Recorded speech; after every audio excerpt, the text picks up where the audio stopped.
안녕하세요. 꿀벌 스토리입니다. 이번 시간에는 8월 20일부터 아파트입 관련된 구글 뉴스가 몇 건이 떴더라고요. 뉴스라기엔 좀 그렇고 이제 임상 관련 소식 업데이트. 그래서 이제 그걸 알아보는 시간을 갖도록 하겠습니다. 뭔가 말이 좀 두서가 없네요. 죄송합니다.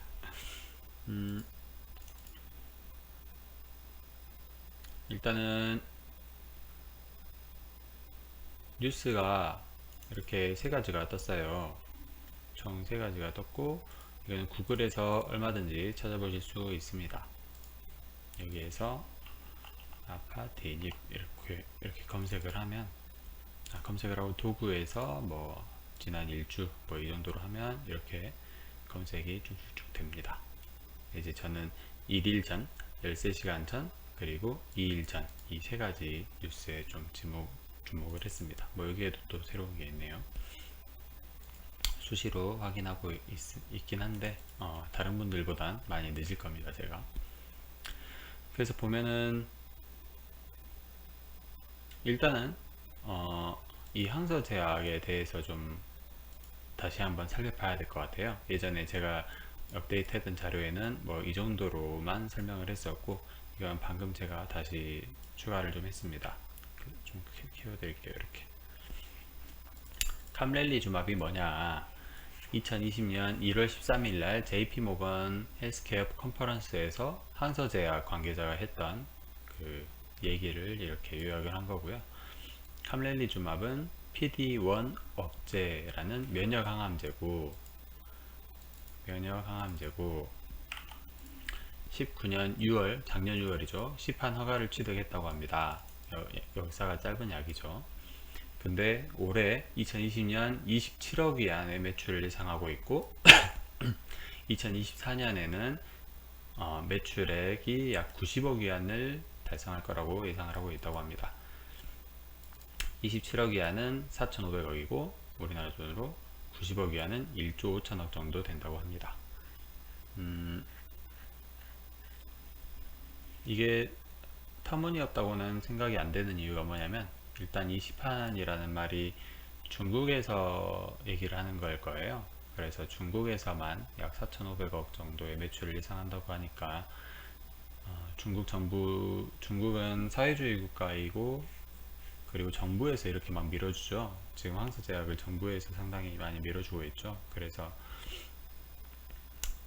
항서제약이 가지고 있는 우리나라와는 다르게 항서제약만의 어떤 정부에서 밀어준다는 어떤 가장 확실한 그 뒷배경이 있기 때문에, 사회주의 국가이고 그러기 때문에 이 매출 예상치는 절대로, 특히 뭐 올해 예상치는 당연히 얼추 맞아 떨어지거나 그 이상을 바라볼 거고, 이것도 제가 느끼기에는 막 터무니없다는 생각은 안 들어요.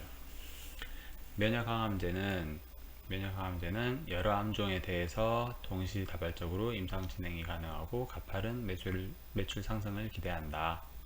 말 그대로 이제 특정 암, 예를 들면 대장암 치료제는 대장암에만 사용할 수 있었고, 위암 치료제는 뭐 위암에만 사용할 수 있고, 뭐 그런 게 좀 있다고 치면은, 이거는 면역 항암제이기 때문에 그냥 암이라는 사실 자체만으로 널 죽이겠다, 약간 이런 이야기라고 보시면 될 것 같아요.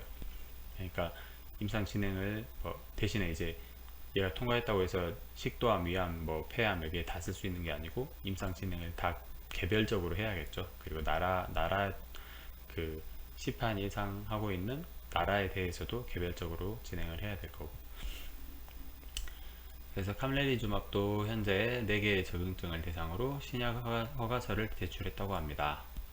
이게 이제 허가가 되면 막 머크 키트루다와 BMS 옵티보 대비 가격 경쟁력이 상당히 강하다고 합니다. 가격이 절반도 안 된대요. 호지킨 림프종은 이미 허가를 받았고, 간세포 암종은 중국 식약처에서 우선 심사 대상으로 선정되어 가장 먼저 결과가 나올 것으로 예상된다고 합니다. 간암이 상당히 기대를 받고 있죠. 그리고 비소세포 폐암 그리고 식도암에 대해서는 허가 대기 중이라고 합니다. 폐암, 식도암도 상당히 중요한 암이죠. 식도암 같은 경우에는 이렇게 식도가 이렇게 있으면 그걸 지금 이렇게 암이 심하면 잘라내버리고 이렇게 묶어요. 위아래 이렇게 연결을 해버려요. 그래가지고 수술적인 치료 뭐 그런 걸로 이렇게 주로 하고 있는데, 암을 치료를 해버리면 뭐. 그래서 이제 제가 좀 더 알아본 거는 캄렐리주맙과 리보세라닙의 병용 임상 진행 내용을 좀 알아봤습니다. 투여 약물은 캄렐리주맙을 SHR1210이라고 하고요.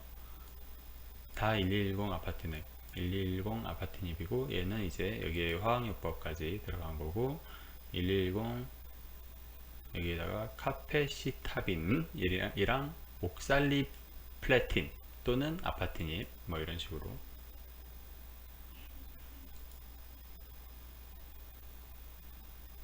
조금 하나 늘리겠습니다.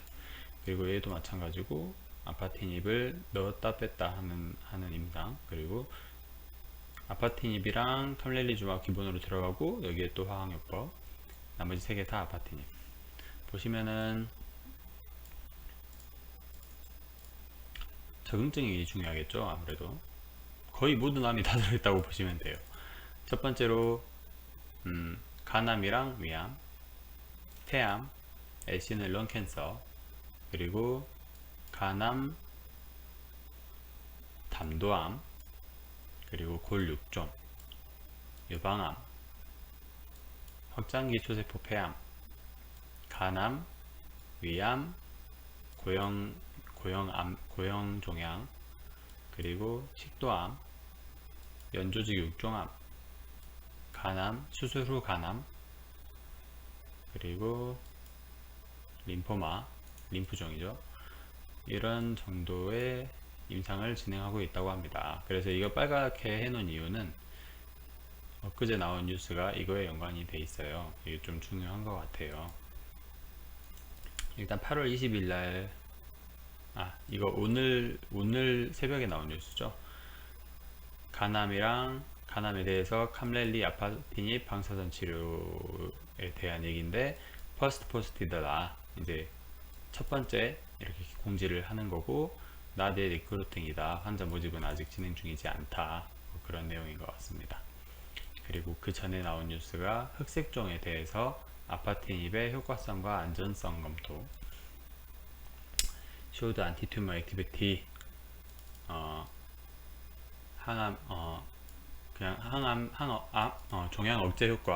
종양 억제 효과가 있었고, 독성도 뭐 어느 정도 이렇게 다룰 수 있었다. 뭐 그런 내용이고요. 식도암에 대해서 캄렐리주맙과 아파티닙에 대해 진행하는 내용입니다.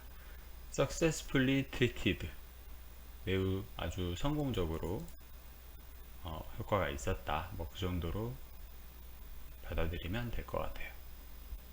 그래서 어쨌든 이 아파티닙이랑